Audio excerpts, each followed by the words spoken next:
We're talking with Natan Berman, and Matan is from Hadera in Israel. In 1999, he met his friend, who's going to be a very close friend, and Matan will tell us about his friend and the adventure that they went on and what was to happen to him. Hello everyone, my name is Matan, and my friend was a dog, a Belgian Shepherd called Nikki. She was my girlfriend also, and my parents and my best friend when I was in the army. She served with me all the time when I was in Gaza, from the year 2000 to 2002, when I got injured in Gaza. What happened, Matan? In 2000, I go in Gaza when the second Intifada opened, and I was there, and my job was with Nikki to open and clear road from Gaza to Israel, from the mine and bomb to civilians, people and soldiers, to get home safely in Israel. What you were using, like minesweeper? When I use my with Nikki to find the bomb, because the dog smell the bomb, and they sit near it, and they tell me where is the line or the bomb there. And in 2000, you call the sappers, and then you call this other unit to blast the bomb and to take the outside from the road. And what happened? It was in 2002, March 14, 2002, when I opened road and clear it for the soldier. In the beginning of the mission, the terrorists wait for us with the bomb, and they blows the bomb on the tank. It was near to me, and three of my best friends died near to me and burned inside the bomb. This bomb that blew up the tank was detonated by remote control? Not also remote control, but the people with the battery lost the bomb, the terrorist. And what happened, because all the vision I got from my friend and guilt that I didn't find the bomb, I got post-traumatic stress, very hard, and from the blows, I have a lot of pain in the leg. You were quite close to some of the guys in the tank, weren't you? Yes. Night before, we drink coffee together and play sheshbesh, and they play with with Nikki and my dog together, and we go to sleep, and in the morning it was the last time I talked to them before the mission. So you found yourself in hospital in Israel. Your leg is intact, but you are in a great deal of pain. And you endured this pain for 7 years, is that right? Yes, 7 years I survived from the pain, because the blood, all the nerve from the leg crushed down. And what happened 7 years, the doctor tried to save the leg for every therapy they can do.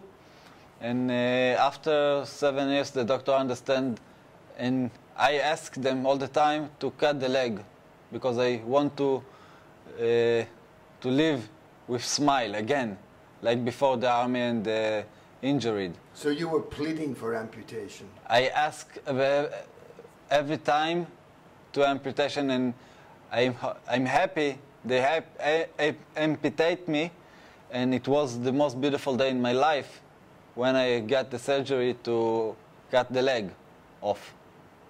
And how did you get back to some degree of normality? Who helped you in Israel?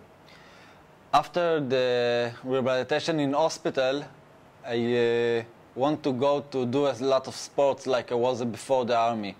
I was athletic and I was in the Israeli team in swimming and triathlon. And Beit Halochlem, it was the only space in Israel to wounded soldier like me to help us in the real rehabilitation, I think so, to do sports again. If it bicycles and gym and swimming pool and activity like dancing, Latinic dance and wheelchair and surfing and ski in the winter in the Hermon. And even we opened before 2 years a group of wall climbing, extreme sports for disability people.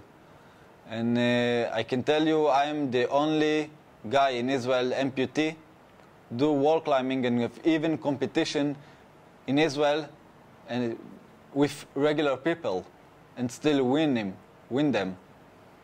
You must have certain aspirations and hopes of competing in sports internationally. What right now are your goals?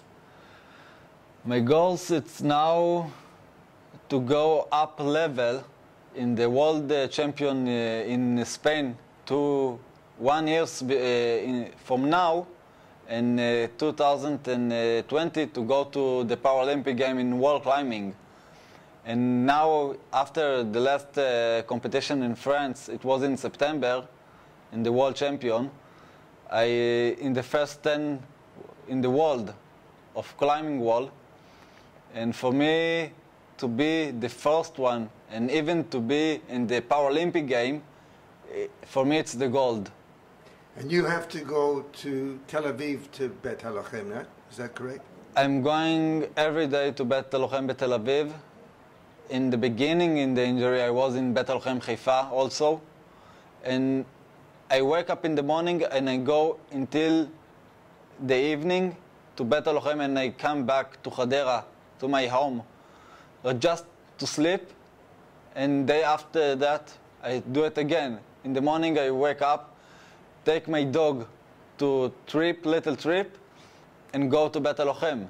This is a new dog, isn't it, Matan? It's a new dog. The dog, Nikki, was with me until 2 years she passed away in my home. And I have now a new dog, it's called Eddie. It's not the same. It's a border collie dog, but for me it's not the same. It's not like Nikki, my lover and my girlfriend and everything. Now it's a dog, and it's a therapy dog. He do therapy to special people with special needs. The IDF changed some of their rules so that Nikki could come and keep you company, didn't they? After my injury, 1 year after they let me go from the army, I fight with the army all the time in the unit to take Nikki to myself, to home. And I have a lot of trouble with that and with them also. And in the end, they tell me, okay, you're going to take her from Lebanon, but you must to take her. After that, if you don't come, you cannot take it, and ask again. And for me, it was wonderful because she was my therapy in the beginning, before I get the amputee. Matan, what would life have been like for you without Beit Halochlem? I believe if I didn't go to Beit Halochlem, until now, I was in home and I didn't do nothing. And it's not good, because I believe healthy body, it's with healthy mind. And when I do sports like regular people and I win regular people, I can be a winner again. And it's good. So you have your life back thanks to Beit Halochlem? Yes, thanks to Beit Halochlem I have my life back, and I have the sports again. And this is the credible organization to all the wounded soldier, because we have a home to do a sports there. Well, Matan Berman, you're inspirational to a lot of young men and a lot of young women who believe they've got problems, but you've overcome your problems, and for you, life is good. Thank you. Thank you.